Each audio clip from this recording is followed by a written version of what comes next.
大家好，这里是文澜小屋。本期我们介绍的是高善文的经济运行的逻辑。高善文曾任安信证券首席经济学家，早年在中国人民银行、国务院发展研究中心等机构任职。他长期专注于追踪和预测中国宏观经济走势，擅长将宏观经济理论运用于中国实际，其研究框架自成体系，对资本市场的投资方向有着很强的指导意义。经济运行的逻辑这本书是他多年从事市场研究期间观察经验的系统整理。他摒弃了简单的现象罗列，从科学实证的研究方法入手，深入探讨了中国市场的通货膨胀成因、产能周期的起伏规律，以及这些实体经济变化如何通过资金的流动引发金融市场的资产重估。他提供了一套用来分析重要经济现象，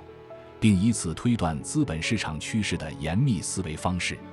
现在，让我们翻开这本书，看看他是如何透过宏观经济数据找到主导市场涨跌的真实因果的。在面对庞杂的经济数据时，人们常常习惯把两条走势相近的折线拉在一起，看到它们同涨同跌，就认定其中一个是另一个的原因。这种思维方式处理的其实只是相关关系，而在真实的商业和投资环境中，仅仅依靠相关性来做决策是非常危险的。我们来看一个生活中的现象：雄鸡一唱天下白。公鸡打鸣总是在天亮之前发生，这两者之间有着极高的相关性。但这并不意味着公鸡打鸣是天亮的原因。如果发生一场鸡瘟，所有的公鸡都消失了，太阳依然会照常升起。这个自然发生的事件控制住了公鸡打鸣这个变量，结果却没有改变，这说明两者之间根本不存在因果关系。古人有一句对文学创作的经验总结，叫做施必穷而后功。很多人认为这是一条因果铁律，觉得正是因为诗人郁郁不得志，生活贫困，才能写出感人至深的诗篇。但如果你仔细拆解当时的社会环境和人的行为路径，会发现完全不同的解释。写出好诗需要耗费极大的心力去琢磨音律和意境。一个人的精力是有限的，像李白当年受玉真公主推荐入宫，深得李隆基赏识，写下了云想衣裳花想容的千古名句。但他把绝大部分心思都花在了写诗上，不去揣摩上级意图，也不去处理同事关系。结果同僚在背后使绊子，他茫然无知，仅仅待了2年就被赐金放归。在这里，写诗耗费精力是因，导致职场失利，生活落魄失果。还有一种解释是存在一个隐藏的第三变量：天分与性格。一个天生情感脆弱、心思细腻的人，听到秋风落叶就会流泪。这种敏感的心灵让他能写出极具感染力的诗歌，但同时，这种脆弱和清高也让他在弱肉强食的社会竞争中很难混得开，遇到挫折容易消沉退缩，最终导致了贫穷。在这个解释里，先天的性格同时导致了诗功和人穷，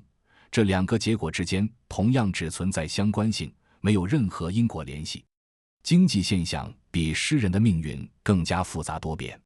如果我们不能排除隐藏变量的干扰，把相关关系误认为因果关系，依据这样的错觉去预测市场走势，去配置资金，结果注定会遭遇巨大的风险。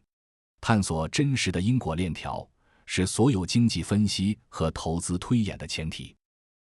明确了要找因果关系，接下来就需要一套严密的方法去验证。在很长一段时间里，生物学家对非洲沙漠里一种蚂蚁的寻路方式感到困惑。普通的蚂蚁出门靠沿途留下气味来原路返回，但如果在沙漠蚂蚁的路上放张脑球，它们并不会迷路，这说明它们不靠气味导航。为了解释这个现象，有人提出了计步器假说，认为这种蚂蚁体内有一个计步器，出门时正向计步，回家时反向清零，清零时就知道到家了。这个想法很精妙，但在几十年里都没人知道它对不对，因为你不可能把蚂蚁解剖开，用显微镜去寻找一个根本不存在的计步器器官。后来，有研究人员做了一个非常巧妙的验证，他们把出巢的蚂蚁分成2组，一组把腿截短1半，另一组像踩高跷一样把腿延长1倍。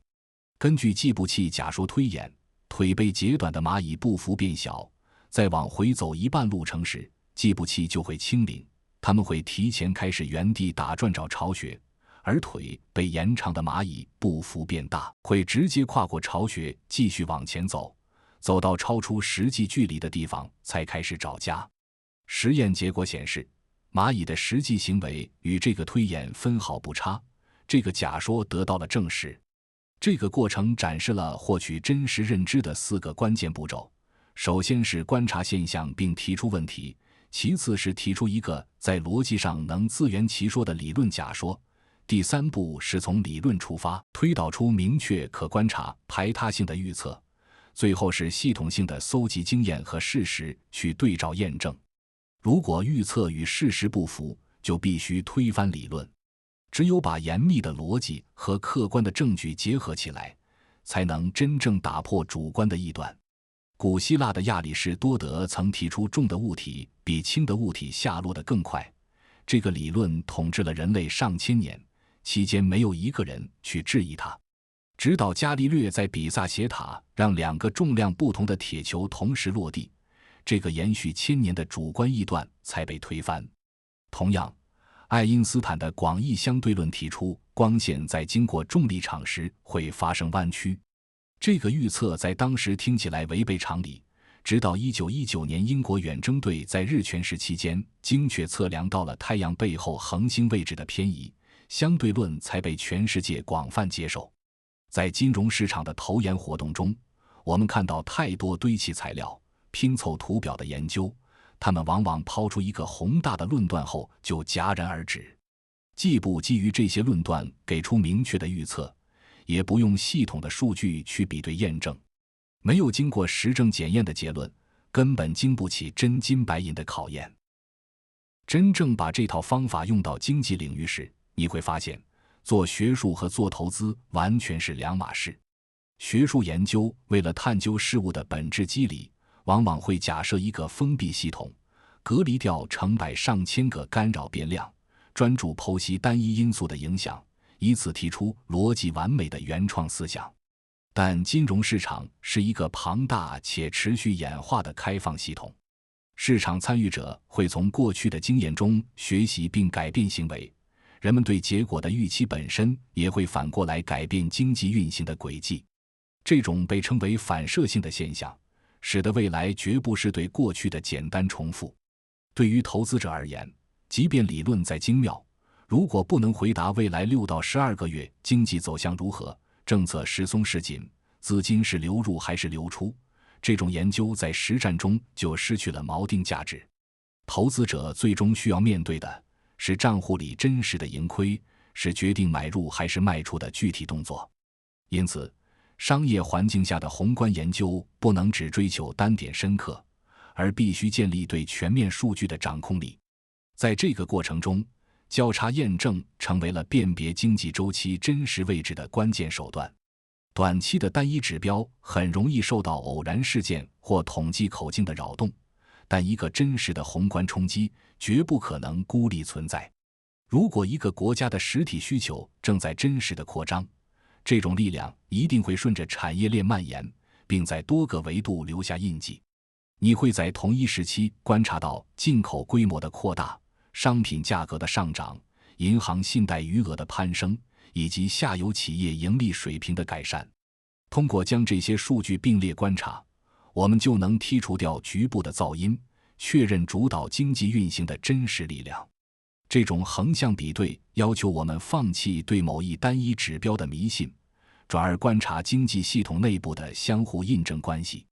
一旦外部冲击发生，它在这个庞大系统中激起的连锁反应方向是可追溯的。把握了经济走向、政策立场和资金松紧这3大脉络，我们就能在纷繁复杂的市场波动中提前预判资金的流动趋势，为资产定价与配置建立起坚实的现实坐标系。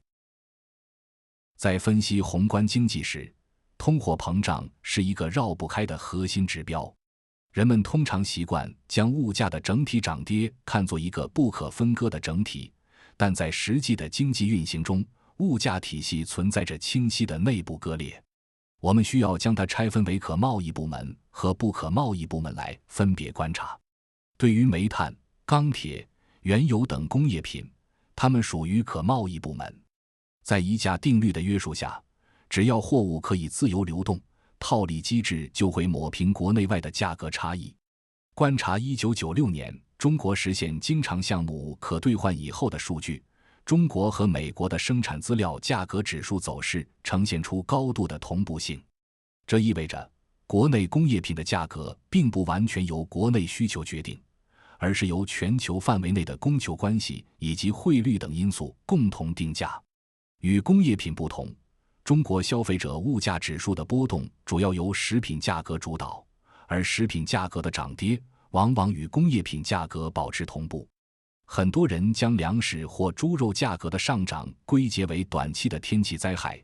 作物欠收或者是生猪疫病，但这种基于单一微观事件的解释无法说明为何农产品周期会与全球工业品周期高度重合。农产品价格波动的真实驱动力在于农户的通货膨胀预期与随之而来的存货调整。当农户观察到化肥、农药、薄膜等工业生产资料价格上涨时，会自然产生通货膨胀预期，并衍生出保值需求。由于农户缺乏进入复杂金融市场配置资产的渠道，他们最直接的资产调整方式就是囤积容易保存的农产品。在粮食市场上，这表现为农户增加存粮，减少当期出售；在生猪养殖市场上，这表现为农户将生猪延迟出栏，也就是行业内俗称的压栏。观察2007年至2008年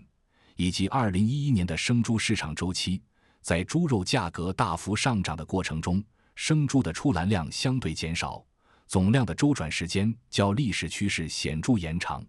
周转时间延长和存栏量上升，说明市场上生猪的供应并没有短缺，真正减少的是当期流通环节的供给。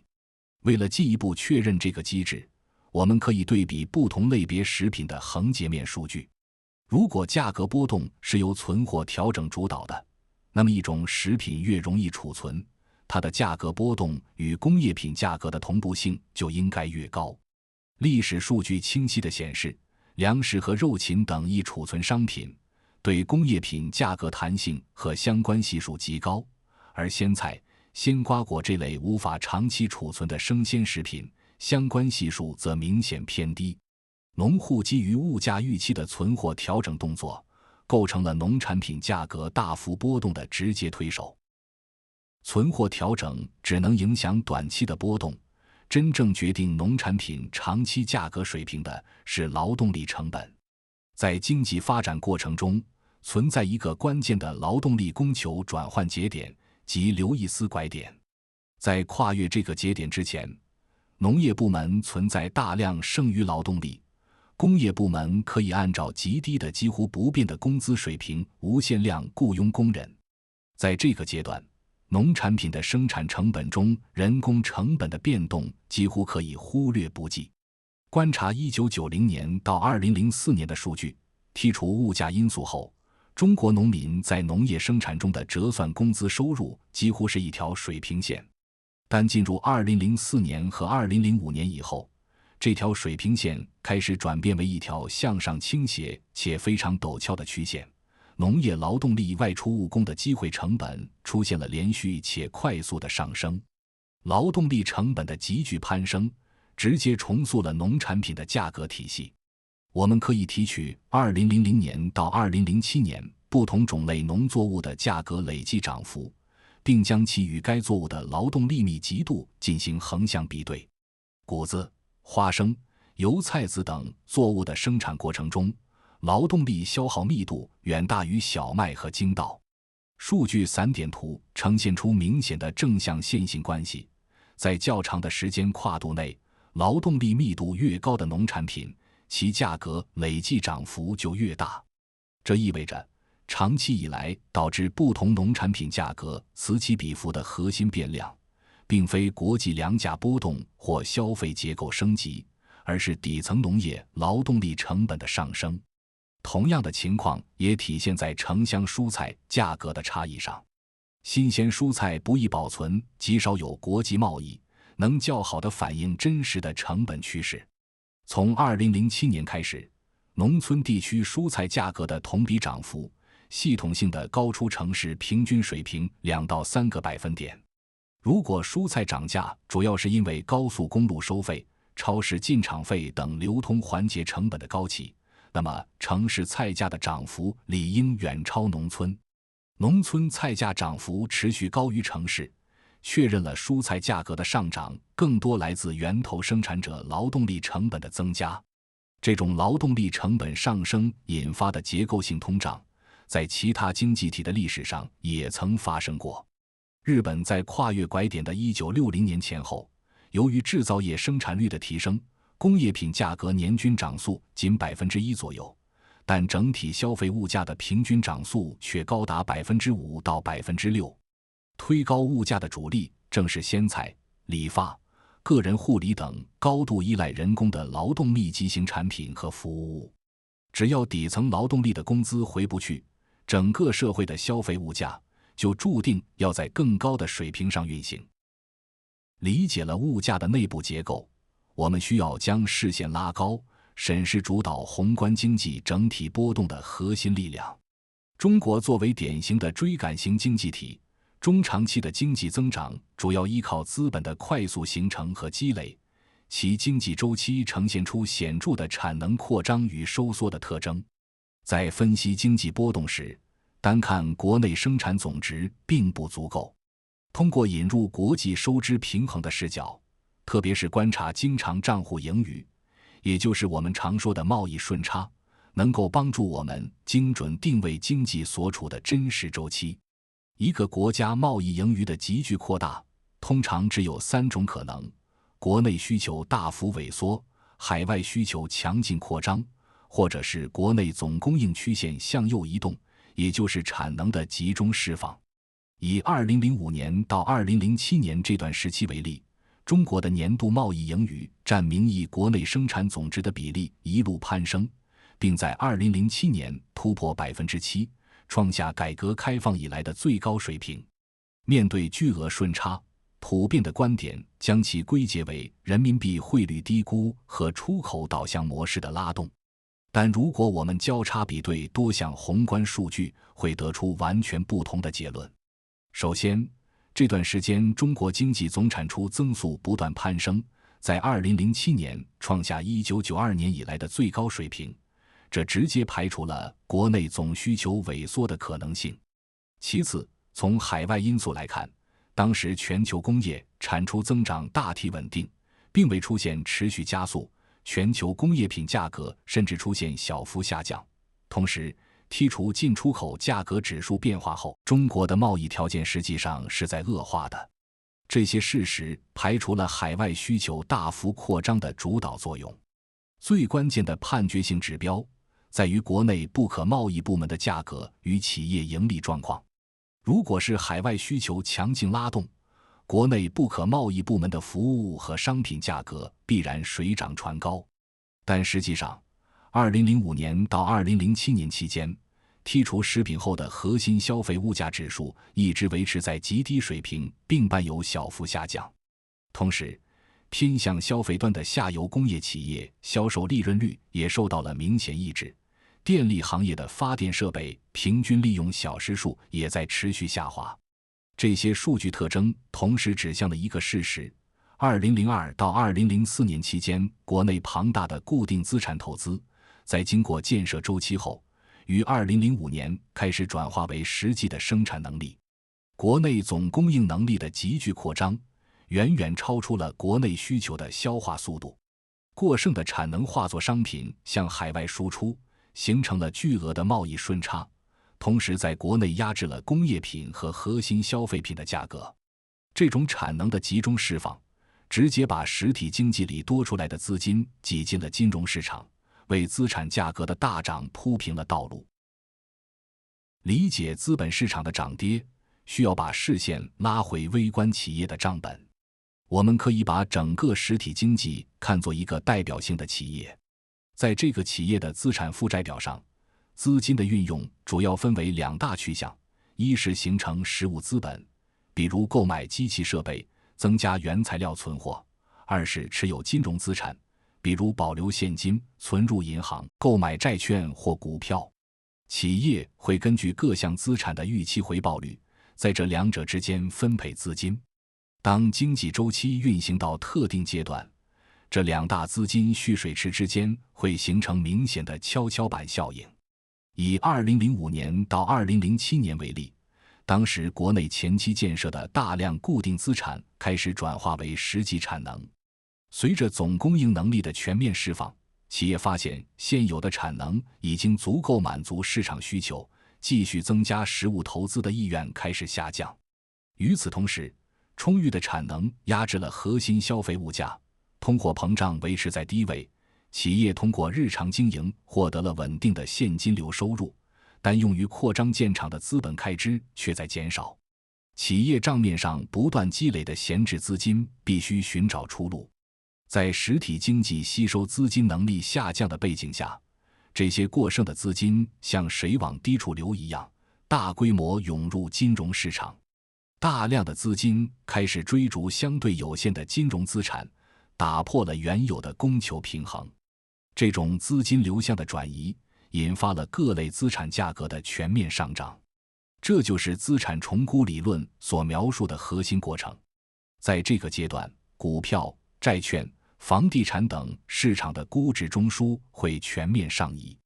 回到2005年到2007年的市场表现，上证 A 股的整体市盈率从15倍一路攀升至70倍。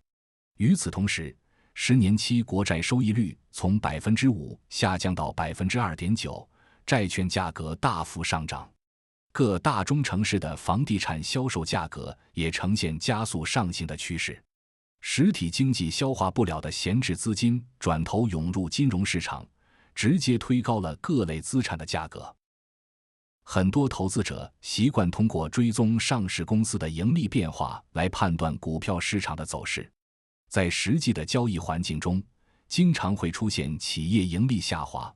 但股市却走出一轮波澜壮阔行情的背离现象。1995年，中国经济的贸易盈余开始快速上升，但工业增速和国内生产总值增速却处于趋势性滑落之中，固定资产投资显著下滑，整体国内需求呈现收缩状态。在1996年到1998年上半年这段时间里，A 股上市公司的权益资本回报率表现平平，甚至较1995年有不小的滑落。企业的经营基本面并没有出现实质性的改善。然而，上证 A 股指数却在这一时期上涨了1倍，市场的滚动市盈率从20倍迅速扩张到了40倍。驱动市场上涨的力量完全来自估值的拉升，而非盈利的增长。同样的过程在2009年再次重演。受全球金融危机影响，国内外总需求急剧萎缩。为了应对冲击，货币政策转向宽松，信贷供应出现爆发式扩张。银行体系内释放出巨量信贷，推动信贷市场利率快速下降。由于传统行业普遍面临产能过剩，企业对于未来的盈利预期并不乐观，扩张实体业务的意愿极低。实体经济无法吸纳这些天量信贷，大量的流动性转而涌入资本市场。在此期间，沪深300指数和中小板市场的市盈率中枢出现了猛烈的抬升。全国70大中城市的住宅销售价格也录得了远超2007年的惊人涨幅。当实体经济的投资需求萎缩叠加信贷供应的大幅扩张，会在宏观层面制造出一个巨大的资金堰塞湖。这些资金在实体产业中找不到高回报的项目，就会转身追逐现存的股票、房产等金融资产。在这种环境下，主导资产定价的核心变量不再是当期的财务利润，而是市场上泛滥的流动性。掌握了资金在实体与金融之间流动的规律，投资者就可以通过追踪特定的宏观坐标来预判资本市场的趋势。A 股和 H 股的溢价现象提供了一个极佳的观察切入点。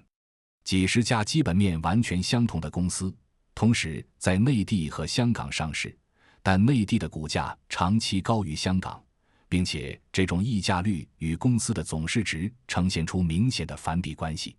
造成这种系统性价差的一个关键因素是内地市场长期存在的股票发行管制。这种管制使得上市地位本身成为一种稀缺资源，赋予了 A 股公司一个相对固定的可价值。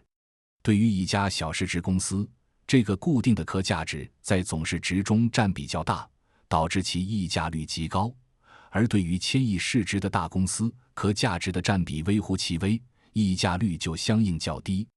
这个可价值并非一成不变，它与宏观资金的松紧高度相关。在2006年到2007年以及2009年，当国内信贷扩张、流动性极度宽松时，可价值随之水涨船高，小盘股的溢价空间被迅速放大。反之，当资金面收紧时，可价值缩水，溢价率回落。通过剥离并追踪这个可价值的波动，投资者可以测量出当前股票市场流动性的真实水位。将这些观察指标整合起来，投资者可以建立一套预判资金流向的坐标系。当观察到经常账户盈余持续扩大，而剔除食品后的核心消费物价走低时，确认实体经济进入产能释放期。当观察到信贷市场加权利率下降，而信贷余额增速上升时，确认货币供应处于扩张状态。一旦这些条件同时满足，实体经济挤出的资金就会和信贷扩张带来的资金在金融市场汇合。跟上了这些宏观指标的变化，也就摸清了资金推高股债等资产价格的真实轨迹。经济运行的逻辑凝聚了高善文多年从事市场研究期间的观察经验与心血。他并没有停留在对宏观理论的空泛讨论，而是发展了基于国际收支平衡去分析总供求变化的实战框架。他详细展示了如何通过严密观察各项经济数据，精准识别外生条件的变化，进而对经济趋势和政策走向提出预测。这里是文澜小屋，我们不追求快速致富的奇迹，只希望与您一起阅读好书，慢慢变富。如果本期内容对你有所启发，欢迎帮忙点赞转发，并分享给身边的朋友。您的举手之劳都是在为更有价值的知识投票。也相信您聆听本期视频的时间付出，会在未来化作认知上的复利，为您带来最稳健的回报。感谢您看到这里，我们下期再见。